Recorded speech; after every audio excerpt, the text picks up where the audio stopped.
En verdad, lo que los demás dicen de nosotros, positivo o negativo, influye en nuestra vida. Se dice que las palabras matan. Y no podríamos decir mejor que las palabras nos pueden ayudar a vivir mejor. Hoy, en Mentes en Acción, el poder de las palabras y el efecto Pigmalión.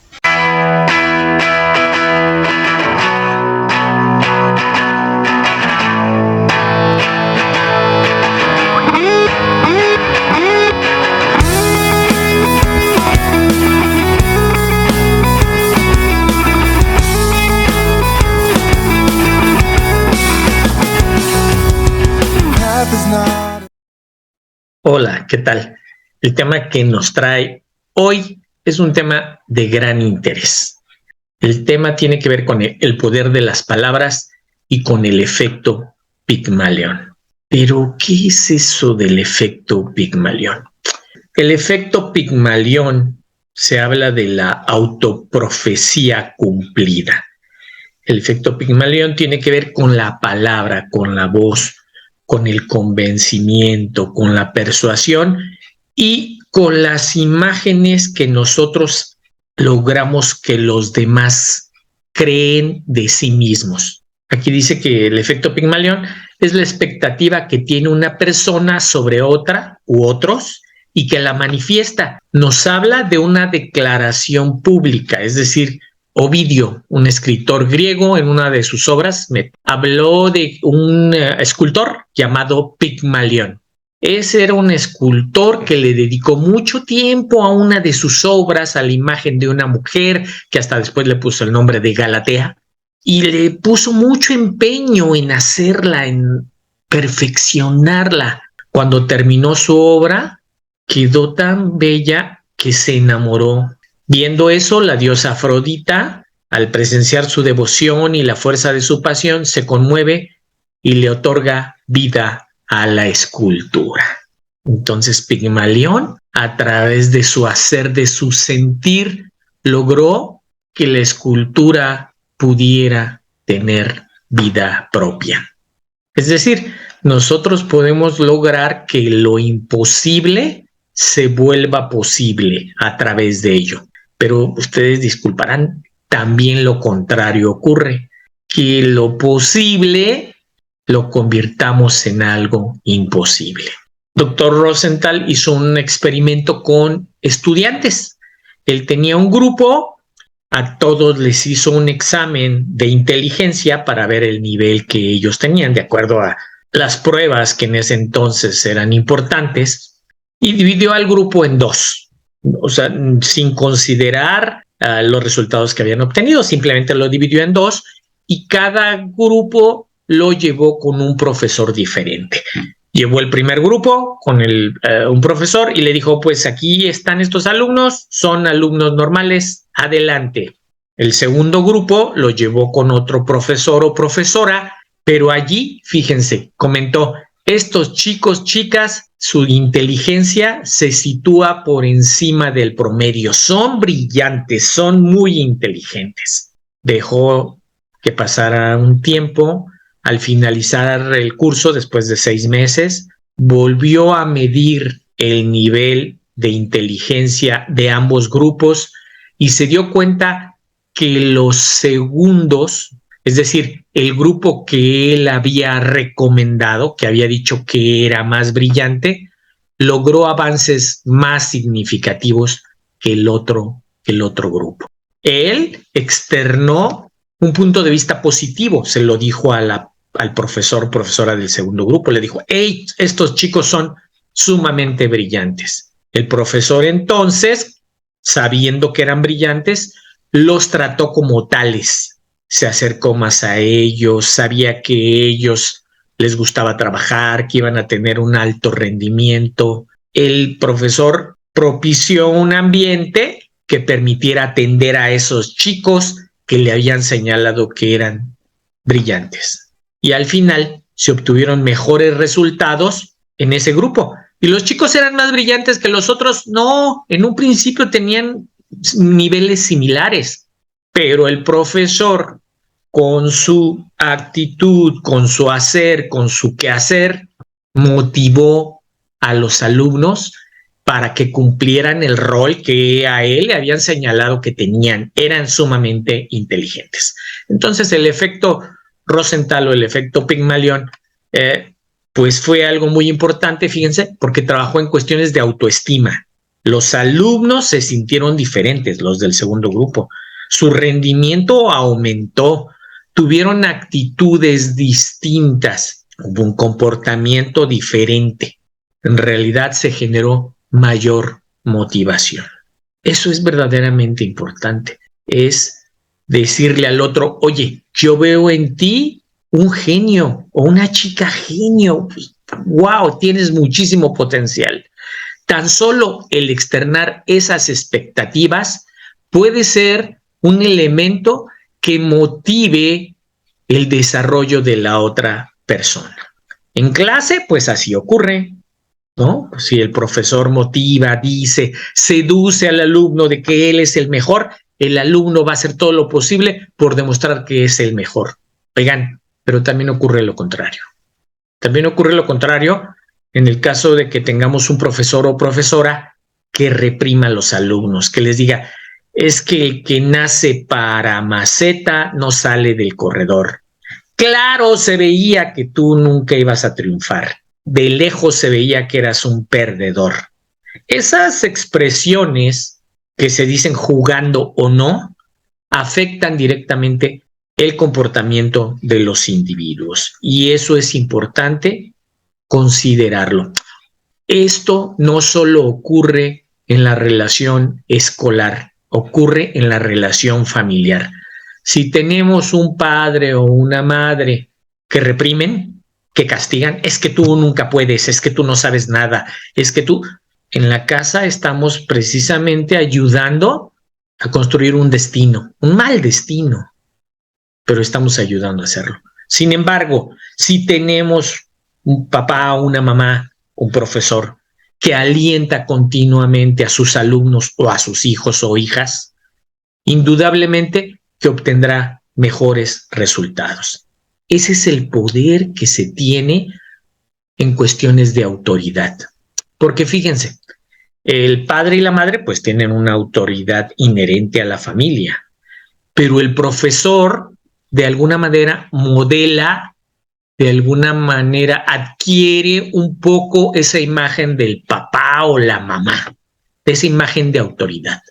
Y cuando el alumno, cuando el hijo, cuando la hija le da una cierta autoridad a alguien, se permite escucharlo, se permite seguir lo que dice, porque si es autoridad, en ese sentido, es el que sabe, es el que me va a ayudar a guiar. Debemos nosotros entonces utilizar adecuadamente esa influencia que nos da esa autoridad. Aquí está. El profesor o el padre deben tener una visión superior, deben contribuir a mejorar los procesos cognitivos y afectivos de los alumnos o de sus hijos o hijas. Decir que se espera lo mejor sin ánimo de presionar. El decirles, yo sé que tú eres mucho más valioso que esto, no pasa nada. Este es un problema, se resolverá, pero tú vales mucho más. Entonces, sé feliz y trata de buscar la mejor versión de ti mismo, de ti misma.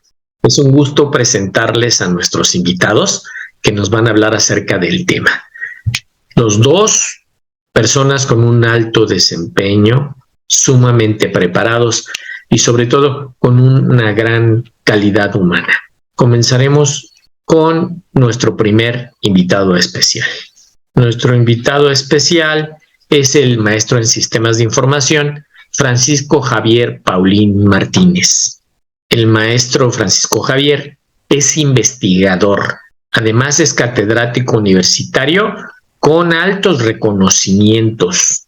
Ha escrito capítulos de libros, ha escrito artículos para las revistas JCR, obtuvo un galardón por su labor docente y además es doctorante en ciencias computacionales. Pues bien, Vamos a ver qué nos dice el maestro Francisco Javier Paulín Martínez. Nos sentimos muy complacidos de contar el día de hoy con la presencia del maestro Francisco Javier Paulín Martínez, del cual pues ya conocimos un poquito antes al mostrar su currículum. El maestro Paulín es una persona sumamente destacada, especialista en su área y que ha sido reconocido por algunos premios en función a su desarrollo docente. Pues vamos entonces con él. Maestro Francisco Javier, oiga, antes de comenzar aquí con las preguntas del tema que hoy nos trae, quisiera preguntarle, ¿cuál es el premio que le dieron a usted en función de su labor docente? Sí, el premio se llama Premio Chagny del 2019. Es otorgado por la Universidad Autónoma de Querétaro a sus mejores docentes. Muy bien. Profesor, el premio no es otra cosa más que el resultado de la labor que usted realiza en el salón de clase. Entonces me gustaría hacerle la siguiente pregunta. ¿Qué tenemos que hacer para que contactemos con los alumnos, para que nos acerquemos a ellos, para que ellos tengan la confianza de comunicarse con nosotros? Bueno, yo creo que lo principal es tratar de romper esas barreras verbales y no verbales que muchas veces tenemos en la relación entre el maestro y el alumno. Esas barreras, pues, a veces tienen que ver con aspectos como el contacto visual, el usar un tono de voz adecuado para la clase, el mostrar gestos y una postura corporal receptiva. Yo creo que eso es lo principal que debemos de cuidar para poder tener o para poder derribar esa barrera verbal y no verbal entre los alumnos y los maestros. Muy bien. Cuéntenos su secreto. ¿Cómo usted los motiva para que den lo mejor de sí, le presenten los mejores proyectos, para que se sientan satisfechos al estar en su materia, en su clase y con el tema que usted imparte? Sí, bueno, yo creo que la elección de una estrategia correcta va a depender propiamente de las características de cada grupo. Sin embargo, en lo personal, en lo general, pues yo la forma en que utilizo para motivarlos es mostrar esa relación entre el contenido teórico y el contenido práctico y relacionar esas dos partes, la parte teórica y la parte práctica, con su aplicación en su ámbito personal o profesional, ya sea en el presente o en un futuro. Y también pues enfrentándolos a ellos mismos a que se generen nuevos retos, a que se generen nuevos desafíos mediante prácticas o proyectos un poco más avanzados. Profesor, ¿por qué es importante empatizar con los alumnos? ¿Por qué sería importante pretender acercarnos a ellos y que existan canales de comunicación adecuados? ¿Por qué? Sí, yo creo que si la empatía no se da, por lo tanto la comunicación no se va a poder dar adecuadamente. Y si no hay comunicación, pues nosotros difícilmente vamos a poder percibir si las estrategias que estamos utilizando para que se logre el proceso de enseñanza-aprendizaje, no podríamos descifrar si se cumple o no se cumple el objetivo si no tenemos esa comunicación directamente con ellos.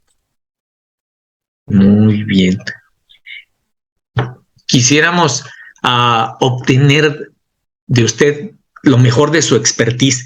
Si pudiera usted darle algunos consejos a profesores nuevos o incluso a los padres de familia, porque en algunos casos modelamos tanto como ellos, ¿qué les aconsejaría a los profesores y a los padres?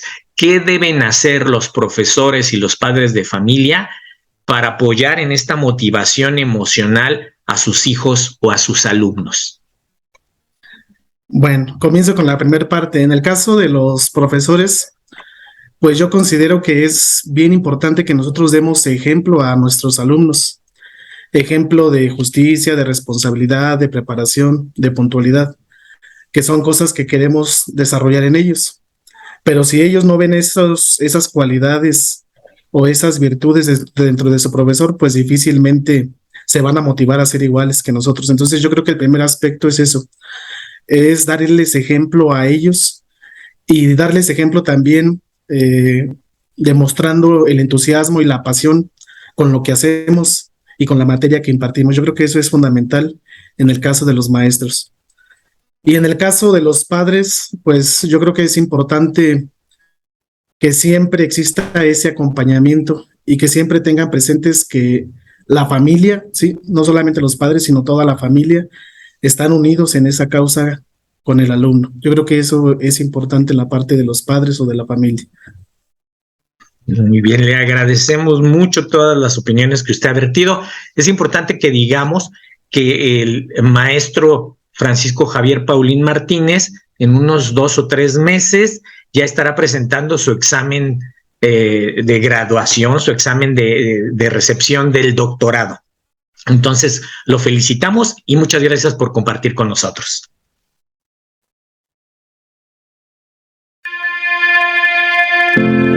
Cuando el individuo gestiona sus inteligencias, es más feliz. Es maravilloso saber que el volante de la nave de nuestra vida responde a nuestras decisiones y nos conduce a nuestros objetivos. Vamos ahora con nuestro segundo invitado especial. Es el doctor Óscar Belmont Martínez. Él es investigador, catedrático universitario y empresario orientado al desarrollo y evolución empresarial, organizacional y humano. Cuenta con estudios en administración, finanzas, economía, matemáticas aplicadas, comercialización, mercadotecnia, ventas, grafología y grafoscopía. Él preside la Fundación Calnemi Internacional. Es director de investigación en grafología en el Centro de Investigación IntLabel. Es titular de la sección de negocios en Radio Querétaro y dirige la firma de corporativo Belmont. Vamos a ver qué nos dice el doctor Belmont.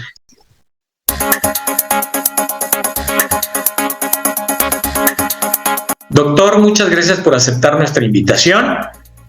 Sabemos que usted es un experto en esta área y queremos saber su punto de vista. Buenas tardes, ¿cómo estás, querido doctor? Es un honor estar aquí con tu audiencia. Muchísimas gracias por la invitación. Muchas gracias por aceptar. Bien, el primer punto, motivación, persuasión y creencia. ¿Cómo utilizar esos elementos en beneficio de nuestros alumnos?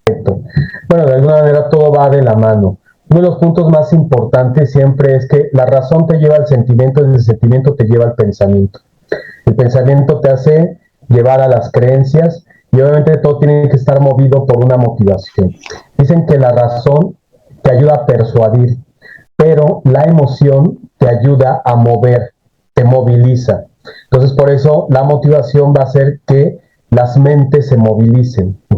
La persuasión es muy importante porque la persuasión de alguna manera, hay que decirlo, es una manipulación o un control o una influencia que se puede tener ante circunstancias, ante situaciones, y esto tiene que llevar unos factores totalmente con fundamento y encausados al péndulo positivo para que nosotros podamos analizar, reforzar nuestro pensamiento crítico, dejar a un lado nuestro pensamiento reactivo y hacer que nosotros a través de preguntas podamos persuadir para las cosas benéficas dentro del campo de la educación, del campo personal y de cualquier campo que nosotros pudiéramos hablar.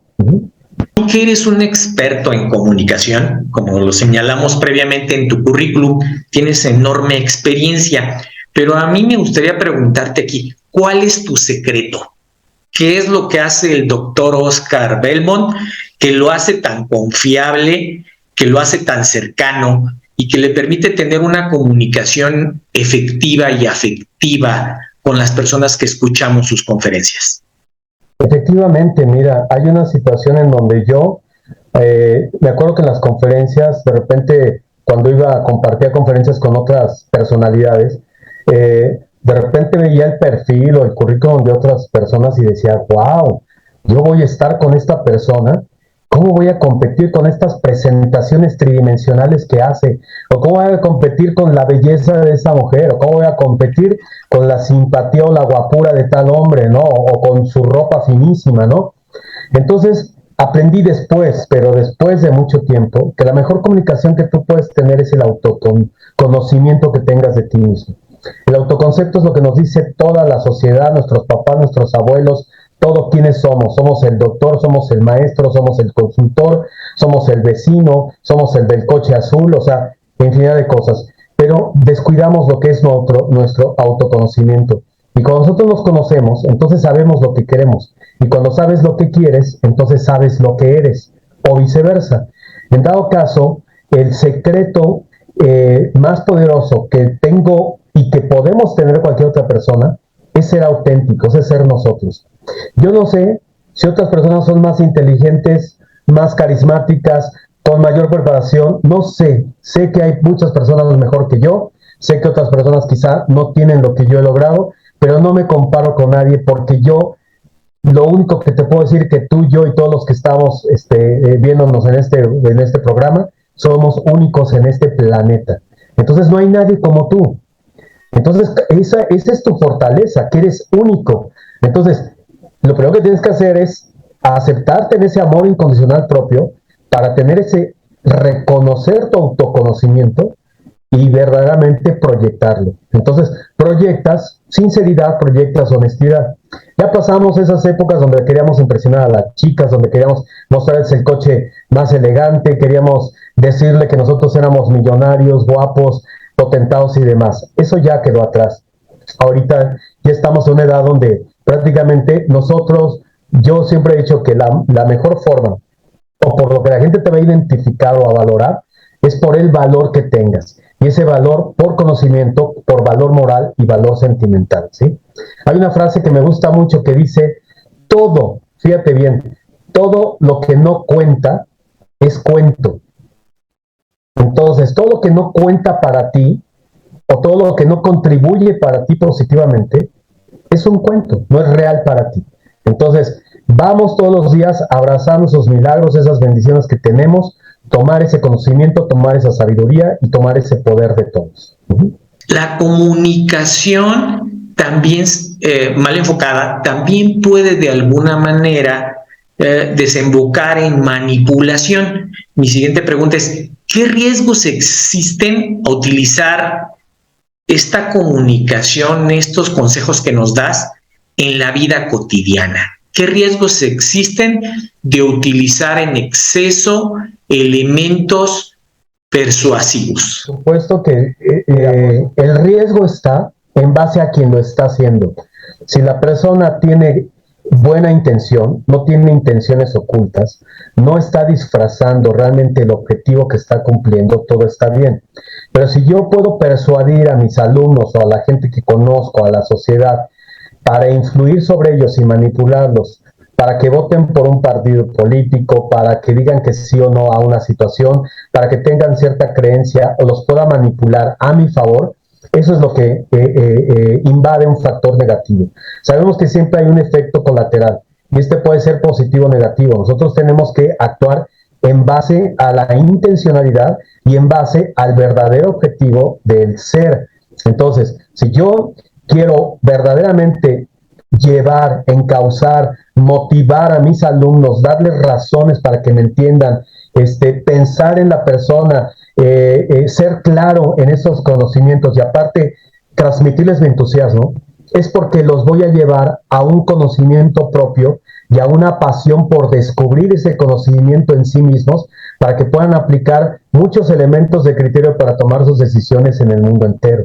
Entonces, ese valor que yo les estoy otorgando va a ser puro, pero yo también puedo influenciar y puedo controlar y puedo manipular negativamente. Entonces, por supuesto que hacerlo, pues esto depende de las personas y también yo creo de las conciencias de los demás, porque si una persona quiere persuadirme a mí para hacer algo no correcto, pues entonces yo puedo tener el suficiente elemento mental, el suficiente pensamiento o codificación para darme cuenta que no voy a dejarme influenciar por esa persona. Pero sí, por supuesto que puede ser tan tan positivo como negativo. Pues hemos visto que hay personas que tienen grandes encantos y han manipulado a muchas personas para llevarlas a un efecto totalmente negativo. Aparte de la conciencia, del análisis crítico, del pensamiento crítico, mi última pregunta sería, ¿cómo debemos utilizar la palabra para comunicarnos adecuadamente y para que los demás se apropien y hagan suya la idea expresada? ¿Cómo enamoramos intelectualmente a los otros? Saber hablar, hay que saber transmitir a través de nuestro lenguaje verdadera conciencia, verdadera esencia y verdadero poder interno, ¿sí? Porque también podemos y tenemos nosotros que aprender a hablar y también aprender a hablarnos.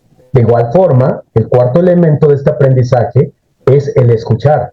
Tenemos que aprender a escuchar, saber hablar bien, saber expresarnos bien. Dicen que 3 elementos en la vida es la comunicación, la confianza y el respeto. Cuando no hay comunicación, difícilmente vas a tener confianza y obviamente te va a llevar al no respetar, ¿sí? Porque la buena comunicación hasta contigo mismo es muy importante. Nos enseñan a leer, pero no nos enseñan a saber hablar y a saber hablar correctamente.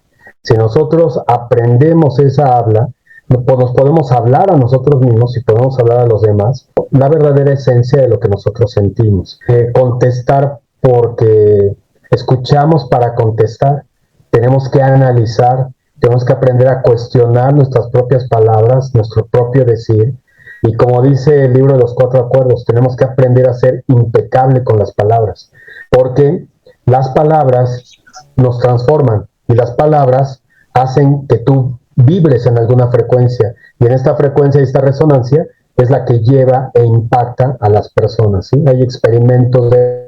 Doctor, pues te agradecemos mucho y ya te estaremos esperando para otras ocasiones para comentar contigo unos temas también que son igualmente interesantes. A ti, mi querido doctor, muchísimas gracias, un abrazo y bendiciones. Muy bien, después de haber escuchado a nuestros expertos, Mentes en Acción propone el siguiente decálogo. Los decálogos de cada programa, de cada tema, están enfocados a buscar elementos que podamos aplicar en nuestra vida cotidiana a fin de mejorar nuestro entorno y nuestro propio desarrollo. Entonces vamos a ver nuestras propuestas. Primer punto del decálogo. Las palabras pueden crear destinos. Todo lo que nosotros digamos, todo lo que expresemos, representa una influencia en los que nos escuchan, en los que nos quieren, en los que nos siguen.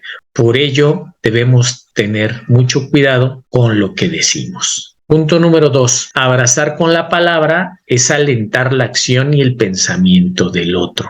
Tratemos que nuestras palabras abracen a los demás, que sean tan positivas que resulten ser un apoyo adicional para que los demás puedan desarrollarse mejor. La voz del profesor y de los padres tiene una gran influencia y bueno, más si se acompañan de acciones congruentes. Debemos de usar adecuadamente esa gran influencia. 4. Un profesor o padre represor o sobreprotector, es decir, aquel que está encima, que lastima, que presiona, o aquel que cuida en exceso, lo único que va a hacer es generar individuos débiles e inseguros. Por ello debemos nosotros de buscar profesores o padres que sean nutritivos, tenemos que formarlos así para que nos ayuden a desarrollar individuos seguros e independientes. Un profesor o un padre nutritivo es aquel que acompaña a su hijo, pero que no sobreprotege, que dice, aquí hay peligro, te caíste, no te preocupes, levántate, lo puedes seguir haciendo, lo puedes hacer mejor, adelante. Ese es el acompañamiento. El efecto Pigmalión puede motivar, persuadir acerca de la valía de los demás. Esta influencia que nosotros tenemos puede ayudar a sacar a la luz los valores de los demás. Puede sacar a la luz lo importante, todo lo bueno que tienen. Las palabras de aliento deben buscar construir la autocrítica y la superación. Es decir, debemos de apoyar, pero apoyar también con un espíritu de autocrítica y de posibilidad de mejorar lo que se hace. Si esperas lo mejor de los demás y lo expresas convencidamente, seguro que lo obtendrás. Por eso tenemos que esperar lo mejor de todos y decirlo. Eso ayudará también a fortalecer el desarrollo de los demás. 9. Eduquemos la autoestima a fin de contar con un filtro que perciba claramente lo positivo. Y finalmente, 10. Tu hijo o tu alumno te cree lo que tú dices. Entonces, dile que tú crees en él. Les agradecemos mucho su presencia en nuestro canal. Seguiremos subiendo material de interés. Adicionalmente, les señalamos que puede ser que a través de sus comentarios nos propongan algunos temas que ustedes consideren de interés y que sea necesario que los tratemos. Muchas gracias y hasta la próxima.